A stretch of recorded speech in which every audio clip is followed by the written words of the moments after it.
Сәлем достар, бүгін біз осы жебе құрақтың тігілу жолын үйренетін боламыз. Ол үшін бізге осындай ақ түс мата қажет. Мен 22-де 22 сантиметр етіп алдым. Ортасын сызғышпенен сызып алдым. Бұл бізге центрін табу үшін қажет. Одан кейін осындай матовый деген матаның екі түсін алдым. Қызыл бордовый цветін және ақ түс матаны алдым. Енді ары қарай тігуге кірісеміз. Біздің лентамыздың ені 3 сантиметр. Біз бастағанда ең бірінші матаның бұрышынан тігіп бастаймыз. Ең бірінші ақ матаны алып, оны екі бүктеп, ортасынан қиып аламыз.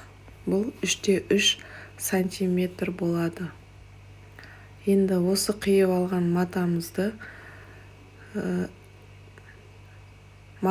астыңғы матамыздың дәл бұрышына қойып, бір тігіспен тігіп аламыз. Енді кейінгі екінші түс матамызды үстіне қойып, түгін төменге қаратып тігуді ұмытпаймыз. Астындағы бұрышқа қойған матаменен бірдей етіп қиып тігіп шығамыз. Енді екінші бұрышына тігіп шығамыз. Артық жіптерді қиып аламыз. Қолымызбенен үтіктеп жіберіп, екінші матамызды айналдырып тігеміз.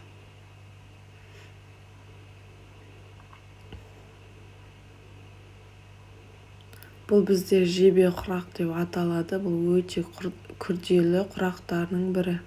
Сондықтан бір тіккеннен бұл әдемі болып шықпайды. Қолыңызды қайта-қайта тігу арқылы үйретесіз. Қайта-қайта тігу арқылы тәжірибе жинайсыз. Сондықтан бір тіккеннен шықпай қалған жағдайда бұл меніңкі емес, менің жұмысым емес, менің қызығушылығым емес деп тастап кетпеңіздер. Сондықтан қайта-қайта тігіп көріңіздер. Міне ортасына бұрыш ақ матаны қойдым. Қатты тақап жібермейміз. Бұрыштағы ақ матаға жанына манағы қызыл матаны тігіп шығамыз. Тігіп бастап жатқан кезімізде астындағы матадан 1-2 мм қалдыра отырып тігеміз. Кейін артық жерлерін қиып алып тастаймыз. Міне осылай екінші жағынағы бұрышына тіккен кезімізде қызыл матаны астындағы ақ бұрыш пайда болады.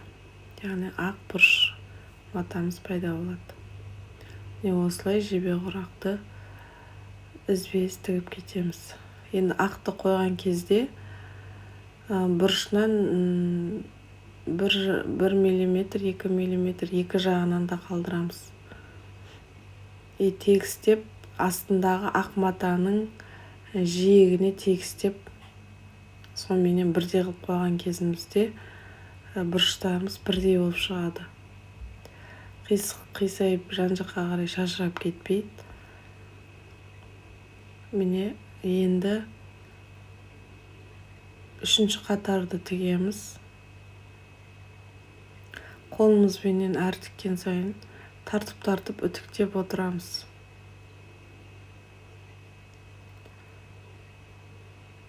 Астындағы матамен бірдей етіп қиып аламыз.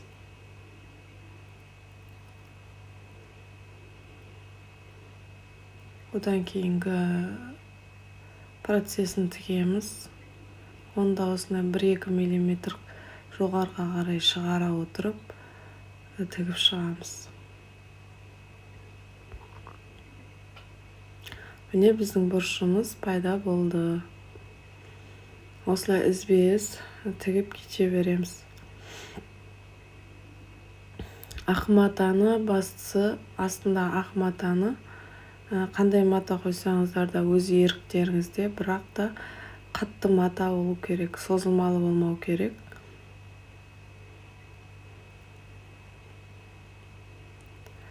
Одан кейін тағы бір айтатын жайт, лентамызды қалай қию керек, қалай өлшемін алу керек, сол бойынша менің алдыңғы видеоларымда бар, құрақ түрлерінде. Содан қарап көріп алсаңыздар болады.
Міне соңғы қатарындағы ленталарымызды тігіп жатырмыз.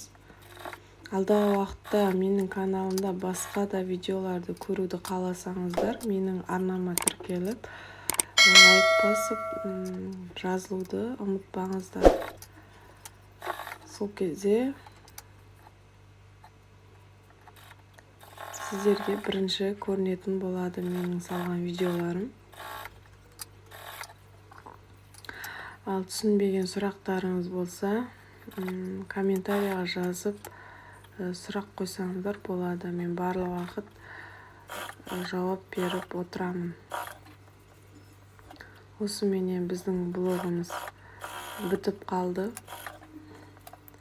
Не болғаннан кейін айналасын тағы бір жүріп өтеміз. Астындағы матаның жетпей қалған жерлерін тегістеп қиып алып тастаймыз, үстіндегі маталарын. Сол кезде біздің блогымыз дайын болады.